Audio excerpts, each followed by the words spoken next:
Jenks, I'll ask you. Mm-hmm. You're the Chicago Bears. What do you do with the pick? Oh, man. I keep going back and forth on this, and I can't wait to hear what Kate has to say since she is the resident Bears fan. I think you make the pick, and I think you go with Caleb Williams. I think he is a different level of quarterback. My problem with Caleb Williams is, like, I think a lot of people have a problem with, and I've looked at some of the tape. I'm glad I'm not making this decision, and he can make throws that Justin Fields cannot make. My problem is that Justin Fields definitely got better this season. There's no question about that. And I worry about Caleb Williams and his mental state. Not that there's anything wrong with him mentally, but you guys know what I'm talking about. Where throughout the USC season, he didn't handle losses well at all. And I wonder, are you about the team or are you about yourself? And I don't know the answer to that. So certainly, if you're having issues at USC, go be an NFL quarterback, be the number one draft pick for the Chicago Bears. See if you can handle that, because it will not be easy, obviously. I would lean towards making the pick. I think he's a better quarterback. He is a step above Justin Fields. I'm going to agree with you, Jenks. The one caveat for Justin Fields, yes, he did get better this year. He has the locker room. The guys love him. They want him back. So that concerns me if the Bears do take Caleb Williams. Is a rookie coming in, is he going to be able to command the locker room in a way that Fields was able to do? Now, here's a proposition for you. So the Bears have number 1 and number 9 pick in this draft. What if they trade Justin Fields and the 9th pick to someone like the Patriots at number 3?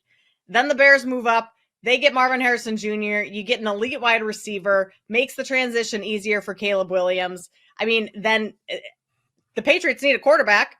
You want to take a flyer on Drake May, Jaden Daniels, or do you want Justin Fields, who's kind of proven himself? So there are some avenues around it. If they could trade Fields, even, for a second round pick of some sort and keep their number 9 pick, like, that's also a possibility too. But I think all signs point to the Bears drafting Caleb Williams, because this management can't afford to miss on Caleb Williams. Like, that would be the end of their careers.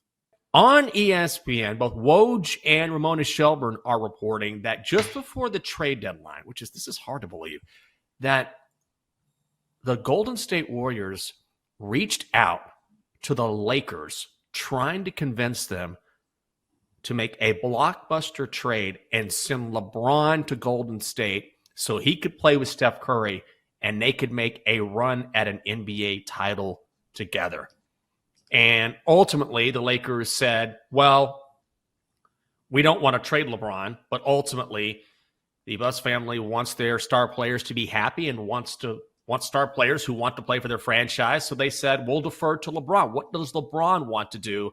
And LeBron ultimately, through his agent, Rich Paul, came back and said, no, I want to stay a Laker.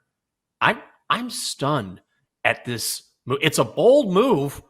I guess I kind of like it, sort of. Just the fact that maybe it would be interesting to see Steph and LeBron play together.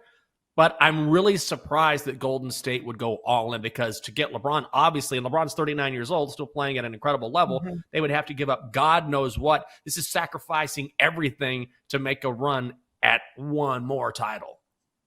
I think that says a lot about the state of the Warriors right now, is willing to give up everything other than probably Steph and Draymond. Like, I'm sure Clay would be included in a trade like that, for a 39-year-old LeBron James who has maybe another year, maybe 2 left in him. And that just kind of, to me, says that the Warriors, this is it. Like, they don't have a whole lot after this year. I mean, they've turned things around lately. They've actually been playing well lately, but they don't see themselves as a championship team with the roster that they have right now, and they don't see themselves as a championship team going forward. They would need a piece like LeBron in order to bring them to that level, and still, like, they're willing to do it right now, knowing that they're not going to have LeBron for an extended period of time. Like, it would be different trading for a player like Devin Booker or someone like that, who still is one of the more veteran players, but you have a longer shelf life with Booker, and LeBron, like, you get a year and then you're rebuilding, basically. You're blowing things up after that. Right. Well, it kind of just feels like the Warriors know that they're blowing things up after this regardless. So you might as well throw all your chips in and see what happens. I got stuck on social media. I came across an article in Women's Health about a body language expert that has been reading Taylor Swift and Travis Kelce's body language. I have to send it to you. I think you would find it very interesting. This expert says that they are truly in love and they feel very safe with each other.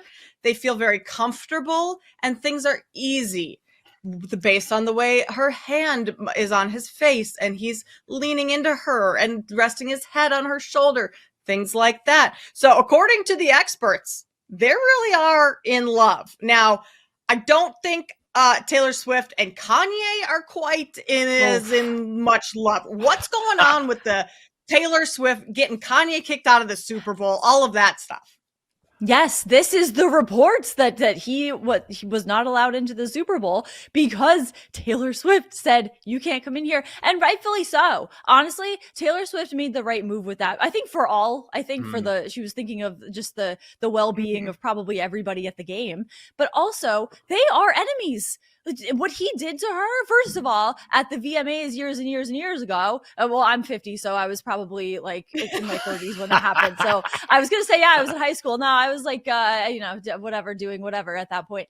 But no, starting with that. And then the whole, the phone call that the Kardashians and Kanye West taped with Taylor Swift that they didn't then released and she didn't know about it. And that was very all muddled, but they are enemies. So it makes a lot of sense. I think even if they weren't enemies, I think that it's the smart move to maybe say, Kanye, do something else for the night and maybe stay out of the spotlight because you never know what Kanye is going to do or what stunt he's going to pull. So I think for the enjoyment of all, keep him away. But I think good move by Taylor. If she did keep him out of there, absolutely, because what he did to her was dirty. And with the phone call especially, but also when he interrupted her award, that was a big moment that, I mean, some could say thrust her into the spotlight. As he said on his song, I think it was Famous, I Made Her Famous. I don't know if that's completely true because we don't know, but that doesn't excuse the fact that he then went behind her back and recorded that call and then released it. And so they have a long feud. So I think that was the right move by Taylor. And the body language expert, I think that's a really good way to read it because they do look like they are in love. And I think that she does feel safe with him because he's like a big guy who can protect her.